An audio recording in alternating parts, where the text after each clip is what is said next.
Yani nikisema kuna wasichana ambao watanichukia, kuna wasichana ambao wanaona mimi natafuta kiki, kuna wasichana ambao wanaona mimi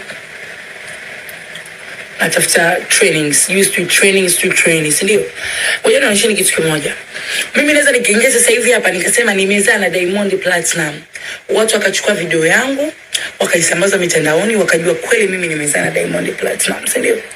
Lakini kumbuka kama mimi Gigi, wapo magigi wengi.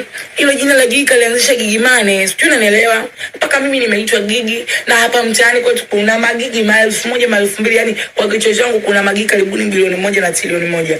Yani nikiwahesabu magigi, nikiwahesabu katika magrupu yangu kuna magigi kibao. Kuna watu wamechukua video hii hapa ninazungumza juzi, nipo sijui Kayumba Mwidumi mtoto wameichagi paka kwa Kayumba. Mnikome. Sijawahi kuonana naye mtu, simjui, simfahamu. Mimi nimezaa na Kayumba kweli, lakini sio Kayumba wewe unamfikiria. Ni Kayumba ni mtu ambaye kazaliwa na mama yake, kaitwa jina Kayumba. Sijui unanielewa? Lakini nyie mmeacha mmemtagi Kayumba, mmeongea, mmezungumza. Mimi nimezaa na Kayumba, ila sio Kayumba mnaomfikiria. Ila na mtoto wangu ambaye anaitwa Furani Kayumba. Sijui unanielewa? Kama mfano mimi naweza nikaniita Gigi. Kwa hiyo mnaita Gigi, na maana mimi ni Gigi. Mimi sio Gigi, mimi na jina langu special. So nataka niwaambie watu, msije mkafikiria, msije mkamhusisha kaka watu ambaye sijawahi kukutana naye, sijawahi kufahamiana naye, simjui, yani jui.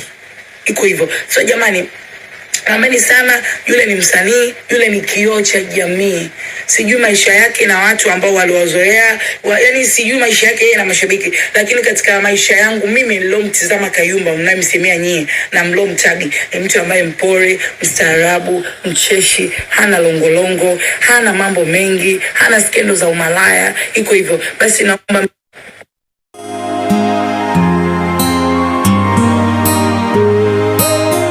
ya bwana mtazamaji, hii ni muendelezo wa video ambao nilizungumzia katika last video kwamba huyu bidada anaitwa Aida Gigi ambaye alipata umaarufu baada ya kupostiwa na Bongo Trending, ambaye yeye ni mkata viuno kwa Mariam Saula. Ni bidada ambaye anajitambua, yuko straight. Sasa yeye alikuwa anazungumzia kuhusiana na mwanaume wake ambaye anaitwa Kayumba, amezaa naye, lakini huyo mwanaume amhudumii mtoto, lakini yeye huaga anafanya hizi kazi za kukatika viuno kwa Mariam Saula. Sasa akiwaga baa kwa ajili ya kufanya kazi zake za kupambana ili mwanae aweze kusoma, huyu mwanaume wake anaitwa Kayumba huaga anampiga.